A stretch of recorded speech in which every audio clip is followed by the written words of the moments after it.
Oh god, we got surrounded by all kinds of crowded with enemies, and Pac-Man is ready to fight against them back.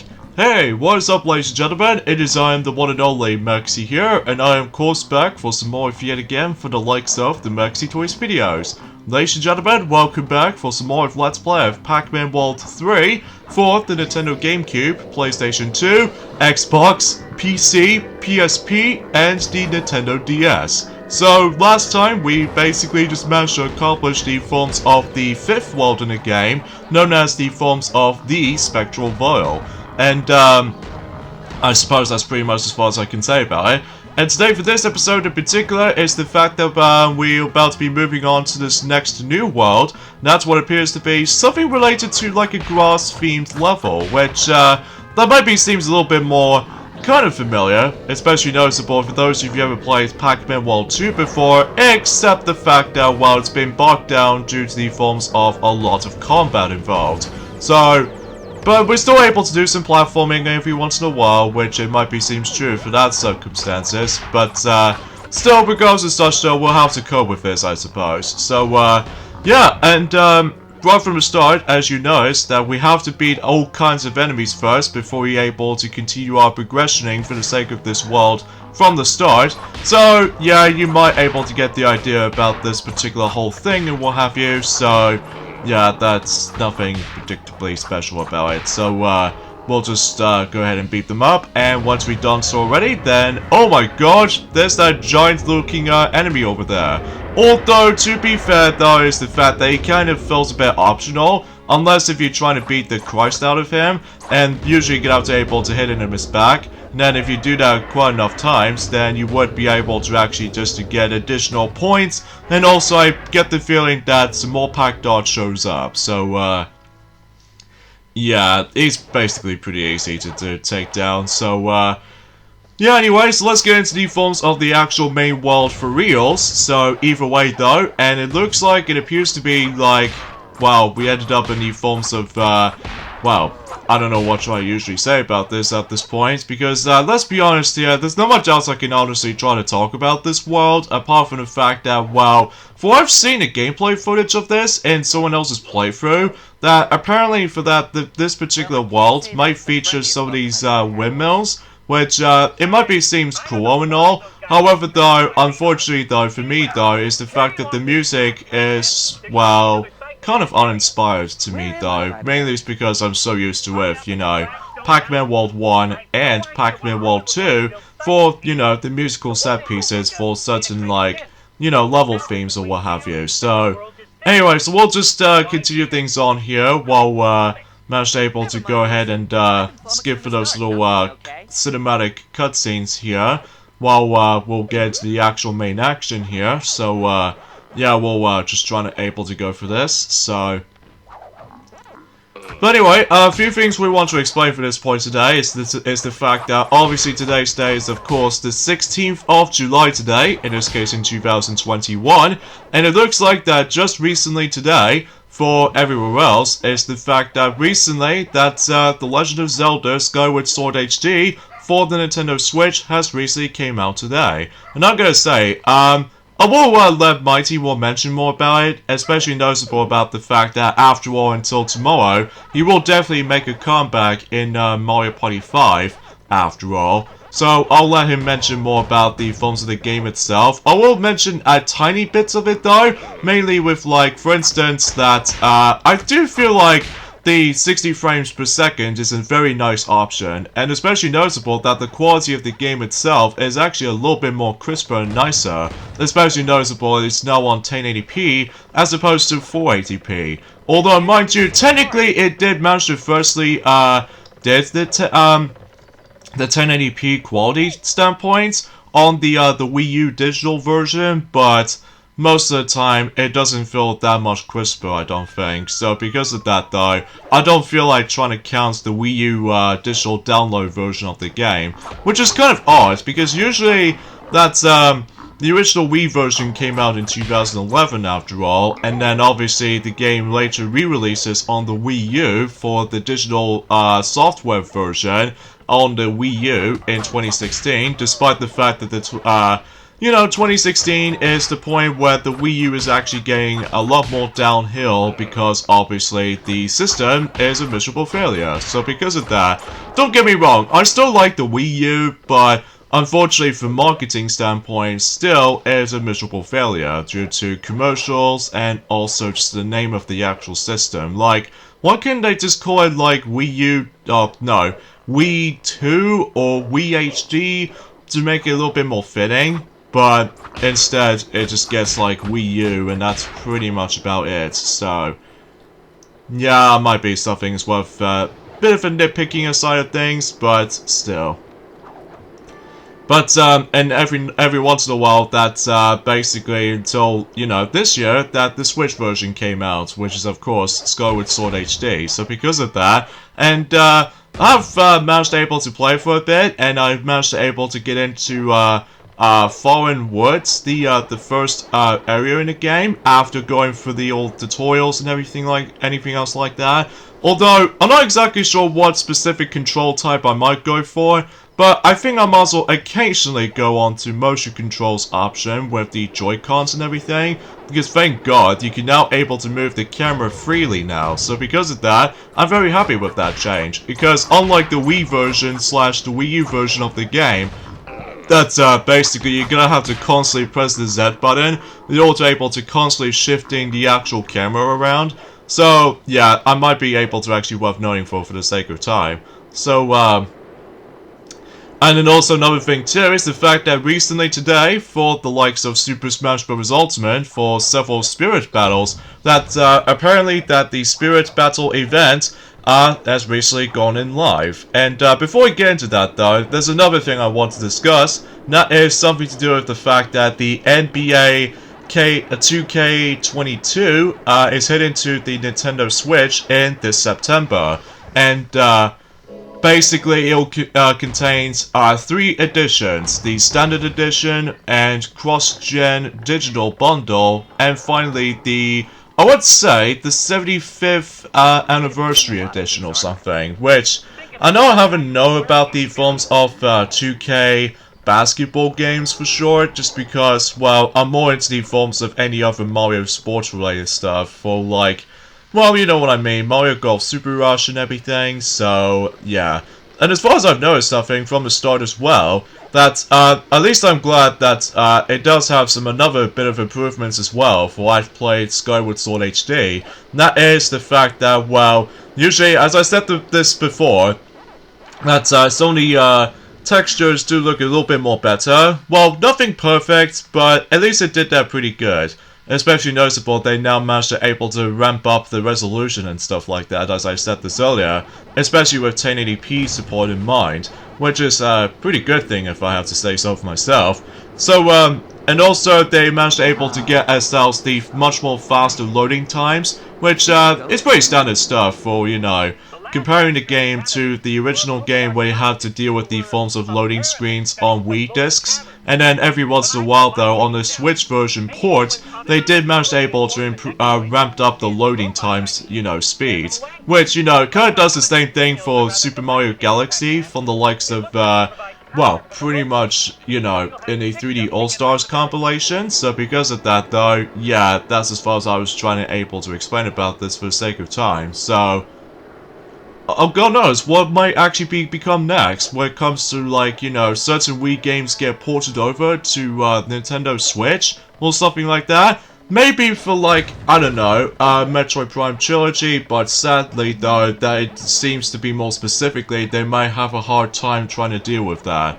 And well, regardless of such, we still managed to able to get hyped about, you know, Metroid Dread is going to be on its way, 8th of October, so at least we haven't got that far into it though, as far as releasing a game. And also the same applies to, you know, WarioWare, Get It Together. So at least I'm hoping that game will actually sell pretty dang well, even that was on the Nintendo Switch. So because of that though, because unlike the other game, which is Game & Wario, that it doesn't sell well due to the fact that, well, I think the European version is actually kind of difficult to find right now, and especially noticeable, it doesn't help about the fact that the Wii U Game & Wario, at least in the UK version, is actually getting ridiculously expensive, and so much to the point where basically, since I still haven't got the game, back in 2013, because I wasn't really impressed with it, especially noticeable because that is by far the most disappointing games in the forms of my favorite franchises, you know, with the WarioWare stuff, because I'm more into the forms of a micro games, you know, heavy games. Although technically it does have a micro games in a Game & Wario game, but only in gamer mode, which, aside from that, that's pretty much about it. So, but yeah, that's as far as I can usually think about it. So, and also, let's get to the forms of the most important discussions to make, and that is, as I said this before, the spirit battle for the sake of this particular point for today, all the way up to, well, let's just say on the 21st or something, and basically, we're gonna sell some more spirits based off from, Sakana of Rice and Ruin. So, yeah, I'll try to play that game at some point once I'm done with my first impressions of The Legend of Zelda Skyward Sword HD first. So, but either way though, because I'm usually excited about that game, despite how most people find, you know, motion controls can be a bit cumbersome, especially noticeable that it's directly off-centered, for what I've realized on certain reviewers, and thankfully there was actually a reset gyro system, you know, just like in Super Mario Galaxy, that basically, oh, and same applies to Captain Toad Treasure Tracker, and also Super Mario 3D World, plus Bowser's Fury, because in those games you do have the actual the resetting gyro button, so at least that's the only good thing about it, because that way you can able to you know, just trying to able to calibrate the actual the pointer in the center of the screen, because obviously unlike the Wii, that does able to actually feature the Wii sensor bar, so that way you can able to actually just point the heck out of it whenever you want. So whilst in the forms of the Switch though, it does manage to have the reset gyro system, so but you get the gist of it. So either way though, that's as far as I can usually try to explain about it. And also another thing for this point today is that Space Jam: A New Legacy, the sequel to Space Jam film released in 1996, and then 25 years later that we've actually got a sequel to the film. Sadly though, the reviewers is actually getting a bit dropped in critics alike, especially noticeable. Ah, really? I can't believe I just died from that stupid little vortex hole. But regardless of such though, thankfully we respawn into that specific point right there. Although, I get the horrible feeling that we do need to fight those spectral ghosts again. Like, you know, as soon as they're able to actually just respawn from the very beginning, or anything else like that. I have no words to able to actually just to describe about this, but oh well, no big deal, but at least we can able to try this again, so because as far as what I've seen, the actual Rotten Tomatoes website, when it comes to Space Jam: A New Legacy review, critics-wise, it actually receives like 42%, which is a little bit worse than the original counterpart. I mean, usually I still have not seen Space Jam, so, but I've seen bits of it though, but I don't know if I might as well see it though, because even then though, I'll try to able to actually watch that at some point until tomorrow, if I get the actual, if I get the chance to able to give my thoughts about the film, and then like, well, I have no words to think about it, so anyways, there we go. So now we've done with that, and we can obtain the blue crystal, and before we're able to get to that, there's nothing in here because it's, you know, solid, so we'll just skip that for now, and hopefully continue things on here. Yeah, it does look alright for the actual world like this, because after all, it's filled to the brim with all these windmills. In fact, it does almost reminds me of Apotos a little bit from Sonic Unleashed, except the fact that, at least in Sonic Unleashed, does have an amazing soundtrack, which, because, you know, that game is, like, fully orchestrated, and then, as a result, it's spectacular. So, either way, though. And, speaking of such though, is the fact that, I actually have to be honest here, there's not much else I can talk about, aside from, you know, certain stuff as I mentioned earlier. But, again, as I said before, hopefully that my team will be able to mention more about, Zelda Skyward Sword HD at some point during the forms of, well, specifically tomorrow. So because of that, yeah, there's not much else to say. That's what I can honestly try to imagine, so... Anyway, so let's go ahead and continue things on here, and hopefully we'll try to beat the likes of those enemies yet again, and hopefully that maybe seems the case. So, but at least we can able to pull off some bit of combo chain reaction for, you know, just trying to build up more scores and everything. So, I should probably point things out as well is the fact that one thing I should probably point things out is that technically you can able to actually revisit some of these previous stages as you want, thanks to the forms of the level selection screen. And when you're trying to able to select that level selection screen, unfortunately though, much like in Pac-Man World 2 and Pac-Man World 1, even though mind you that you can able to save your progression every time you die in Pac-Man World 1, and same applies to like technically this as well. So at least generally speaking, you have to able to recollect some of these exact same items over and over again if you manage to able to go back to the previous levels, thanks to the, well, you know, the level selection screen. So, anyway, so now let's go ahead and go down, thanks to the forms of that river thing we can able to pull off, and I don't think there's anything else down there aside from the save spot. So, hopefully we'll save it from here.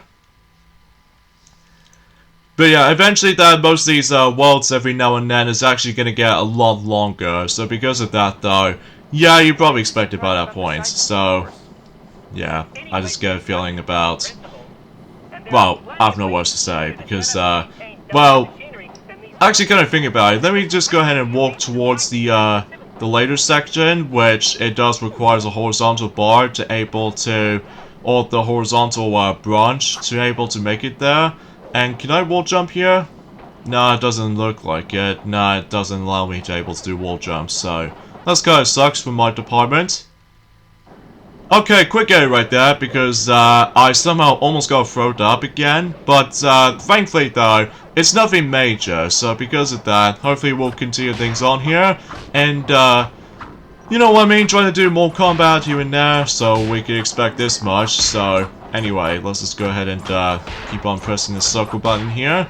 In fact, let me know in the comments below for the question of the day. What do you guys think about the forms of your first impressions of Space Jam: A New Legacy that just recently came out today on the big screen, in addition to the big screen that's also HBO Max. So, like a, you know what I mean, the actual streaming services or something like that. So, because I would like to hear your thoughts, because, well, since I've not actually seen the film yet, because I'm still waiting for No Time to Die, and also just get a chance to able to watch Black Widow. So, hopefully I might as well able to try to caught up with certain films I need to watch after with this whole... Well, let's not mention about that right now, just because, well, we're on the new year, and we're not going to talk about that, you know, disaster thing ever again, because, well, we are getting there. Especially noticeable that in the UK anyway, that thankfully that the lockdown restrictions is going to end in, well, next Monday, which I'm pretty excited about, because, well, despite the fact that we still need to be careful out there, but regardless as such, the restrictions has finally come to an end, so at least I'm very glad that's going to be over. So, at least specifically because we can now able to actually just to do some more stuff during summer and all that stuff, and also just, well, we can do anything we want until specifically on Monday. So actually I'll get into more on that later, because we have ourselves the Chrome Power Pellet, as you can see, and basically this will actually make me invincible. So, but only for a short period of time though. So because of that though, I think this is certainly the good power pellets that we can able to actually obtain from, at least power-ups wise, because otherwise you'll become invincible for a short period of time. So at least that's the only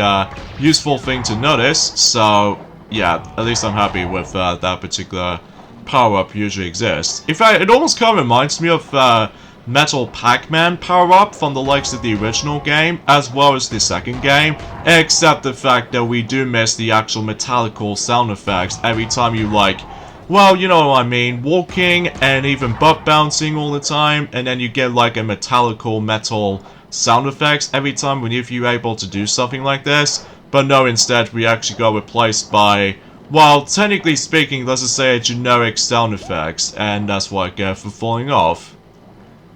And sometimes, if you're most able to fall off, sometimes the loading screens take a while to load. Especially noticeable because, usually, relatively speaking, it's just trying to read the disc, so that way you can able to actually just, well, caught up with the forms of the actual checkpoint system that, when you're able to actually respawn where you left off. So, actually, I just realized that we do need to go down there, despite I accidentally just wall jump off to that specific edge of that particular cliffside over there. But that's okay, because either way though, we've made it to this point right here, and regenerate our health, so that should be good to go.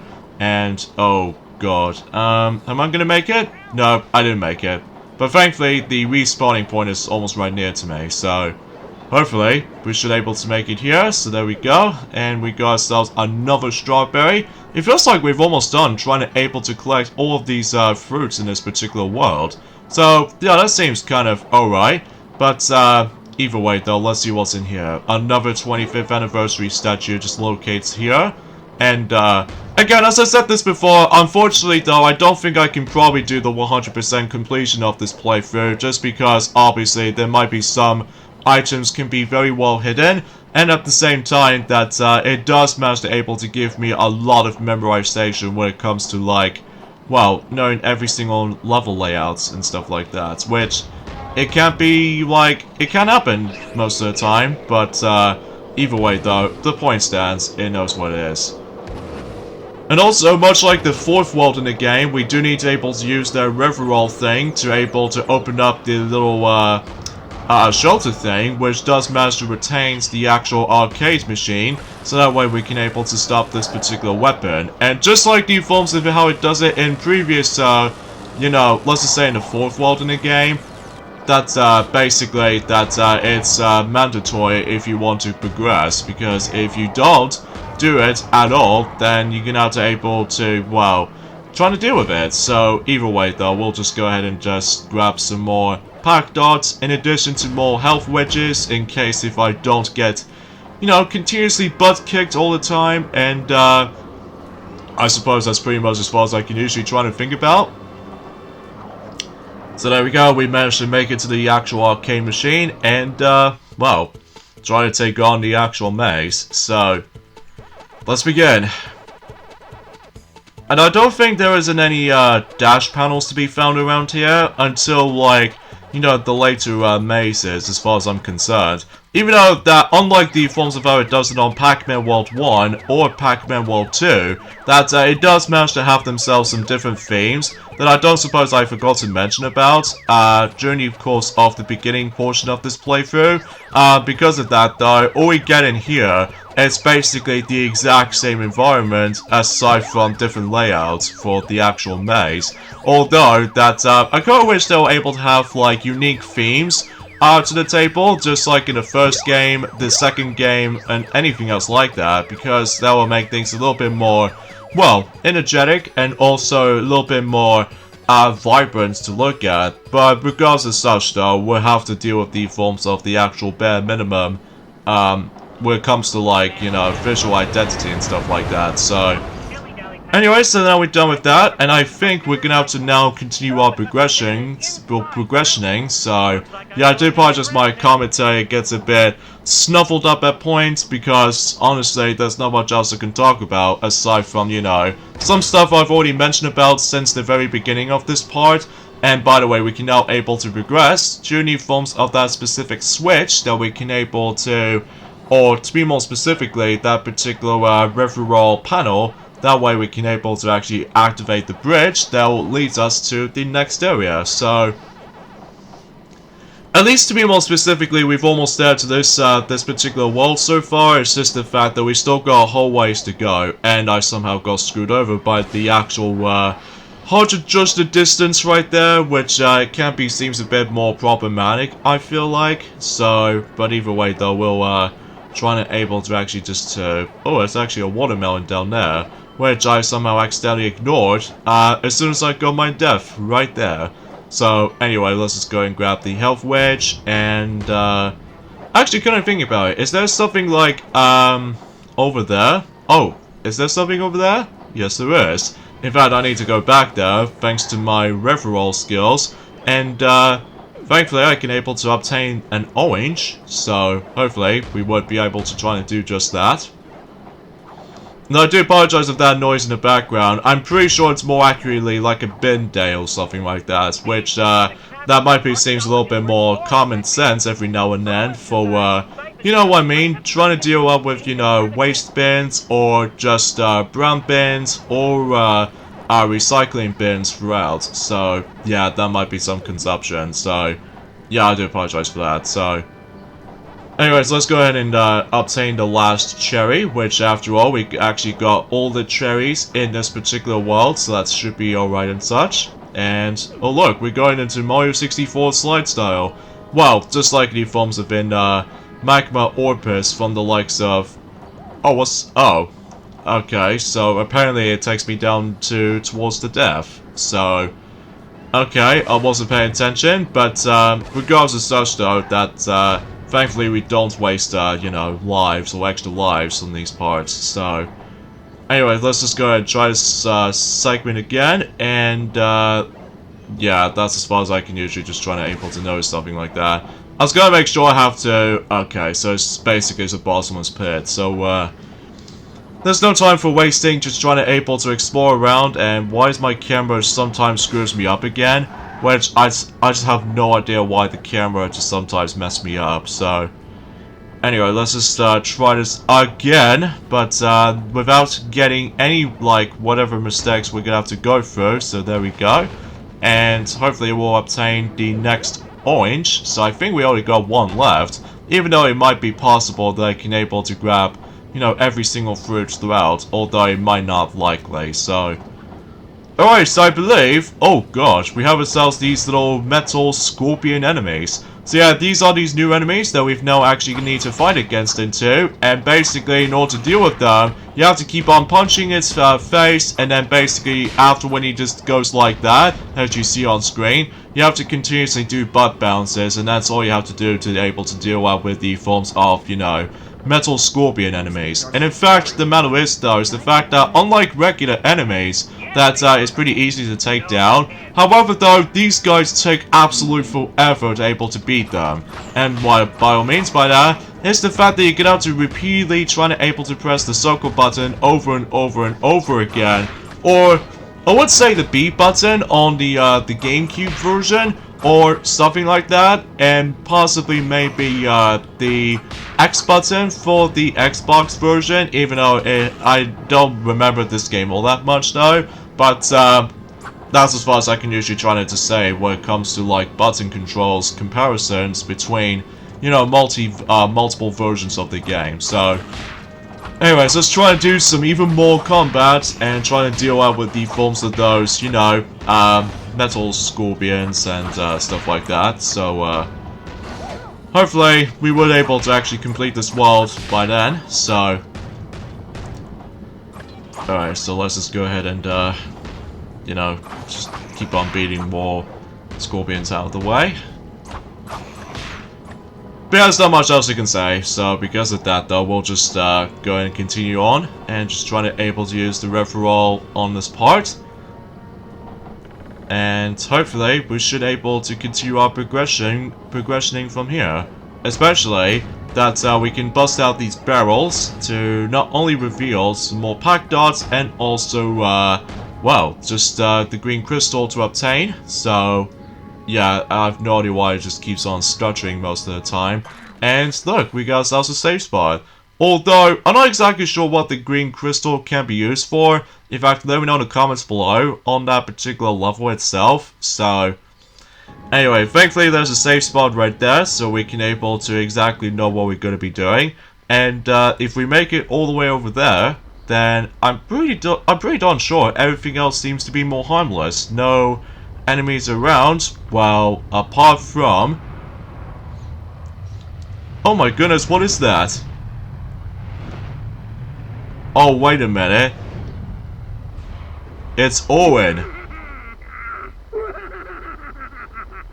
It kind of reminds me like an alien version of Homer Simpson. Well, except the fact that Homer Simpson loves donuts. Wasn't here though for Oren.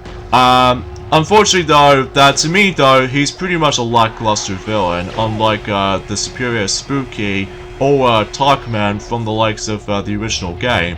But anyways, here we go with the first encounter with Owen in this game in particular, and basically all we have to do is basically we need to constantly using those referral panels in order to able to make those little pillars to go up. And basically every time you do this, those red crystals shows up, and once you've done this 3 times, basically you're able to actually just stun him for a few moments notice. Now, I know you're thinking about the fact that, well, you can able to try to deal the damage on him. Well, you can by able to try to keep on doing multiple butt bounces in the actual ship itself. Because that way, as you see, for that little health bar on the top center of the screen, basically it actually represents the actual boss health meter. So, it might be seems pretty easy though, but eventually though, it might actually get itself a bit, well, repetition sometimes. Well, especially noticeable you have to do with a ridiculous amount of combat. And also, one thing it does manage to ruin this boss for me, especially noticeable in comparison to Pac-Man World 1 and Pac-Man World 2, is the actual camera. Now, in Pac-Man World 2, that's the camera just managed to mainly focus on the actual boss fights, which is kind of a good thing, especially noticeable if you're trying to able to, like, you know, let the camera automatically focus on certain boss fights.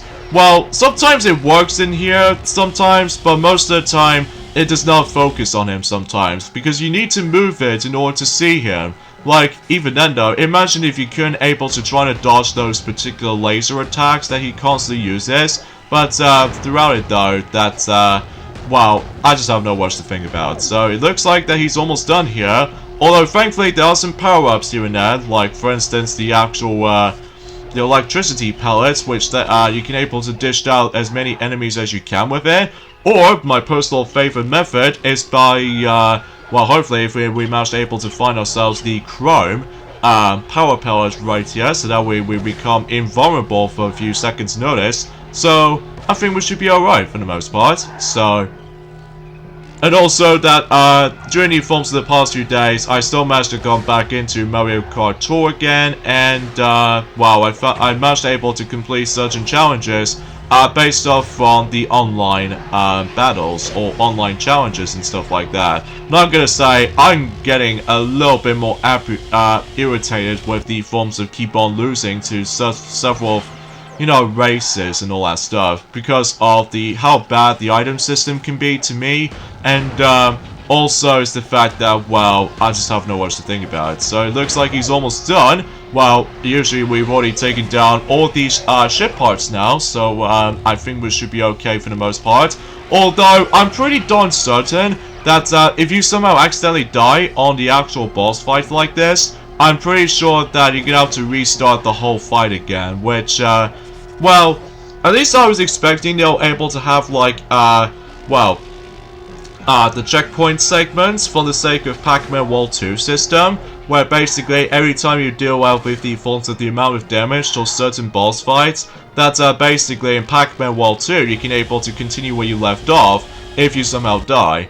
Whilst in Pac-Man World 1 you're gonna have to able to restart the whole fight again. Well, 2 of these bosses to be more specifically, while a few of them it might be the only exception. So anyways, he's almost down, come on, there he goes, and, well, that's pretty much about it for the 6th world in this game, so, yeah.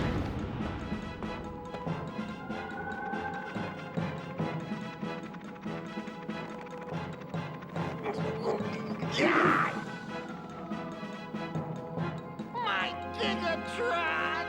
You destroyed my Gigatron! I love that Gigatron! I remember when it was just a Millitron! You may be evil, but at least you love your giant robot. How dare you pity me? Who do you think you are? And who are you calling giant? Don't make me summon my Terradecahydratron. My stepfather made me summon it once. Once. Give it up, Irwin. Conquering the universe never works for shrimpy megalomaniacs with mittens. It's a known thing. Universe! That's the last straw. I've a good mind to have my army of loyalty-crazed minions disentomographificate you. Twice. Sorry, Irwin. Zero's my limit. This wasn't part of the plan!